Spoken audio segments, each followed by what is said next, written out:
Hello everyone, Josh first back again bringing you guys some more OverHit, and today we're going to be doing our lucky number 7 hero spotlight for you guys, and we're going to be covering Caska. She is voiced by Mami Yamashita, and she is of course a fire type DPS type of hero. Let's quickly go over her backstory. Slightly superficial, Caska begged Esta to take her on as an apprentice because of how much she liked the uniforms. So she wanted to be an apprentice just because of the uniform. Interesting. Esta is trying to teach Caska how to shoot, but Caska isn't at all that interested in guns, so she often skips these lessons. She is still very fond of Esta though, and Esta treats her like a little sister in turn. Very interesting that she's not very interested in guns at all. I think then they could have probably incorporated that backstory a bit more with maybe not having her use guns. Maybe have her have a gun holstered on her person, you know, on the side, but not actually use it. Use something else instead, or maybe use blades to kind of like just say, you know what, I don't want to use guns. I'd rather use weapons, more of a hand-to-hand combat type of thing. That'd be really cool to kind of fit into her backstory, but the fact that she does use weapons kind of goes against the fact that she doesn't like to use them. So very interesting, but still cool. You know, that connection with Essa, very awesome. So she kind of has like that Sophia and Ren type of ordeal where like Ren is obsessed with Sophia, and then you got Caska who's obsessed basically with Esta. So very interesting. I like it, and I do of course like her design. Looks very cool. Reminds me of like the Wild West. I do enjoy that. It's like they bring a little bit of Asian culture and it meets Western, you know. I like it. It looks really interesting. Very nice. So let's go ahead and check out our 3D model real quick as always. There we go. Our 3D model. Alright. Let's go back into 2D. Alright. So, she of course is a physical damage dealer, not magic. She launches melee attacks, even though she has a weapon, which I guess that ties into her backstory slightly. Really weird, but anyway. She is of course a female. Hero is from Sun Nest. Hero belongs to the Pioneer of Yurik Ran. Yurik Ran, how you want to say it. She's also from Yurik Ran as well. And of course, she's a human hero. Alright, her leader skill: increase attack of fire allies by 15% and increase max HP of fire allies by 15%. And of course, that goes up when maxed out, which we'll look at some of her max skills later on because I do own her and have dupes. So, alright. Eagle Eye, active, 55-second cooldown. Not a bad S1 cooldown. And you guys know that I'm a sucker. I'm a big, huge fan of S1s that have very low cooldown. Somewhere in like the mid 40 seconds to 60 second range. That's kind of my sweet spot. So she's kind of right in there with 55 seconds. Regular damage, deal damage equal to 173% of attack to enemy times 3. So of course this is an AoE attack. Debuff, decrease healing of enemy times 3 by 37.6%. Success rate 100%. Duration 60 seconds. So she's got like that proxy S2 effect kind of going, I'm sorry, proxy S1 effect going on with her S1 as well, where it's an AoE damage dealing attack as well as decreasing the healing of the enemy, which is very, very powerful, mostly in PvP, because you'll run into a lot of stall teams that run Sophia, Helena, Necoroid. They're running proxy, Ciceros. I mean, just a lot of units that love to heal. You know, unit like Casca and Proxy, for example, are very good to kind of combat that in a way. And by the way, you can stack debuffs and status effects in this game, so she can actually pair with Proxy and make them heal almost nothing, because you're getting like what, 80% plus healing negation if you stack both. So very powerful there. Very good S1, and she is one of the, of course, the newer SR units that we got here in the game on global, and so she is very, very good. Very good S1, very good. And of course, we'll show you what the max stats on that are later. Kneeling shot, active, 100-second cooldown. I don't know why I keep saying active, but 100-second cooldown, so it's a little bit on the higher side for an S2. However, it deals damage equal to 239.7% of attack to enemy times 1. Guaranteed critical. Now that makes her very good for now raid, and again still in PvP, but this adds a little bit of raid value to her now on top of her S1 being very good in PvP and even in PvE, because especially if you're running against a lot of wind type units in PvE, they love to spam heal and do that, you know, over time revival of HP and stuff like that, they can be quite annoying, especially in hard mode. And especially if we get like even more higher difficulty modes, probably in the future, like hell mode, for example, or even more chapters. She's going to be very useful in all 3 game modes in some way or another, because her S1 and her S2 are so different from each other. It allows her to have a little bit more flexibility in your team comps, because her S2 allows her to be useful in raid, while her S1 allows her to be useful in PvE, and both are useful in PvP. So very cool, not bad at all. Let's take a look at her passive. Shooting Guide, Chapter 1, passive. Additional damage, deal additional damage equal to 26.3% of attack to enemies affected by burn when regular attack is triggered. Now, what it means by regular attack is you're not using any of her skill 1 or skill 2, you're just using her base regular attack. I believe your critical attack does not count either. I don't think it might.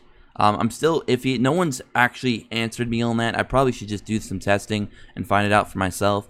But I'm not sure if regular attack is still triggered when you use critical attack, because they're actually labeled as 2 different things in their skill sets, which we'll show you in a minute. I think I've talked about this before on other characters in my Hero Spotlight series. But anyways, regardless, if the enemy is affected by burn and use a regular attack, she's going to do an additional 26.3% of attack, which is okay, because sometimes you're on those off turns and you don't use her skills because you have other skills set to priority and she just does a normal attack. She's going to do an additional 26% on top of the, I believe, the 80% that you're going to get from default. So it's going to be like over 106% attack on a base attack, which isn't too bad. Pretty nice for that, you know. And of course, that can go higher when you level up when you max out your passives by, you know, feeding in more dupes and stuff like that with grimoires, which we'll go into that in another video.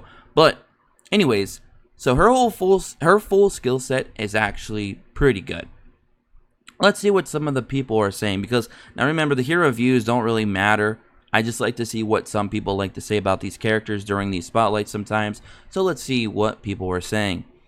4 out of 5 in PvE, 3.5 out of 5 in PvP, 4 out of 5 in raid. I feel like that's a little bit accurate. Probably not 4 out of 5 in raid. I mean, that critical hit is nice for raid, but she's still on the lower end of damage compared to a lot of other single targets that you're going to use. So I don't think that 4 out of 5 in raid is really accurate. Maybe 3.5 out of 5, I would say, just because of the guaranteed critical. But she's still definitely going to be lacking on that DPS compared to a lot of other single targets, even with the crit, with guaranteed crit. 3.5 out of 5, I feel like that needs to probably be bumped up to 4 because of the way the current meta is right now. There's so much healing, and she's anti-heal. And another unit like her is Proxy, who is also anti-heal, and they're both exceptionally powerful in PvP because of that anti-heal. 4 out of 5 in PvE, I guess I could let that one slide just for the same reason that I just stated for PvP, for the whole anti-heal. It could still be very clutch, especially if you're running against a lot of wind-type heroes, which you will, especially when you get the hard mode. They are a bit of a pain in the butt, so she can definitely help you with that. Arguably the best SR, AoE guaranteed crit, easily dupe, too godly. That is 100% false. Somebody is a overly exaggerated fan of Casca, which is fine to have your favorites, but to say she's arguably the best SR, she's not even close to the best SR, but she is definitely a very solid unit. I would definitely say her plus Proxy equals no heal for you. That I can agree with. Good job, Kaiba. Leave it to Kaiba to always give us that insight. You know, Kaiba knows everything. If you guys have ever watched Yu-Gi-Oh, you know Kaiba. He's the man. He knows it all. He's an asshole, but he is the asshole that we need and the asshole that we all deserve. All right, so what are some other people saying here? God tier SR hero. Again, people are a little bit like, whoa, slow your roll a little bit. She is amazing, but she's not that amazing. The best one SR, PvP, PvE, so good. I mean, if they didn't say the best, if they said one of the best, then I could let that slide. So what's up? You're pretty close. You're pretty close. Power, enough said. Like this post if you agree. I have her maxed out. Very good in PvP. 5 out of 5. I like it so much. Good damage, PvE and PvP approved. I mean, I can accept that comment. That comment It didn't seem like they were going too crazy. They did give her a 5-star rating, but I don't really care about the rating. I just want to hear the comments. So, I mean, I can go with that. I can agree to that. Who needs an airstrike when you can shoot like that? Which is kind of convenient because her whole backstory, she doesn't want to shoot at all. So, very interesting. This girl is my type. So wild and hot. There you go, Sunraiser. There you go. Apparently, that ain't the only thing raising for him. Oh. All right, enough of that. All right, so we're going to go ahead and showcase our skills really quick. And then we're going to go showcase her maxed out skills for S1 and S2. And then we're going to get out of here. All right, so as you can see, this is what I was talking about. You have regular attack, which apparently activates her passive. But then she has a critical attack, which I don't think is being counted towards her passive. It might. I'm not sure. If somebody can verify that who have tested it, let me know in the comment section below. But she does 80% damage with both single target. So we're going to go and just do her critical first. As you can see, she shoots. And let's go ahead and do this one as well. And let's go and do her S1, Eagle Eye. Even though she doesn't like to shoot, but she does shoot. And then her S2. Boom, boom, boom. I'm honestly surprised that they call that a melee attack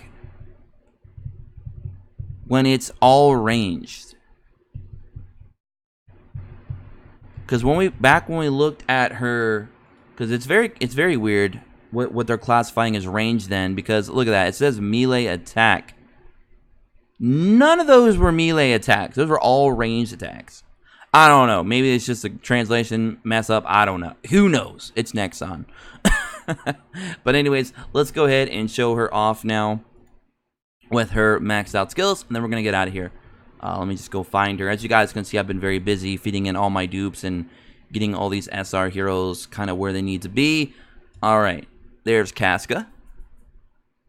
Okay. So at max, her attack and HP of fire allies go up by 20%. Not a bad fire lead, but obviously there's better out there. But if it's all you got and you're running you're wanting to run a mono fire team, she's definitely not a bad leader in that regard. I was slowly working on her, but I was working on her actually a while ago, but then I just didn't really need her anymore for the team comps I've been running. So she's been kind of sitting off to the side, but she's very good. It's just I don't have room for her at the moment.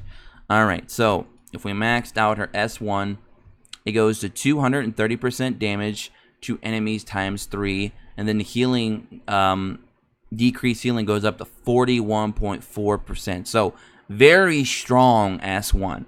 I think this is definitely what makes her amazing. Her S2, like I said, is good, but it only goes up to 318.8%. Even with a guaranteed critical, she's not getting much DPS out of her S2 compared to a lot of other units, especially if you're talking about raid.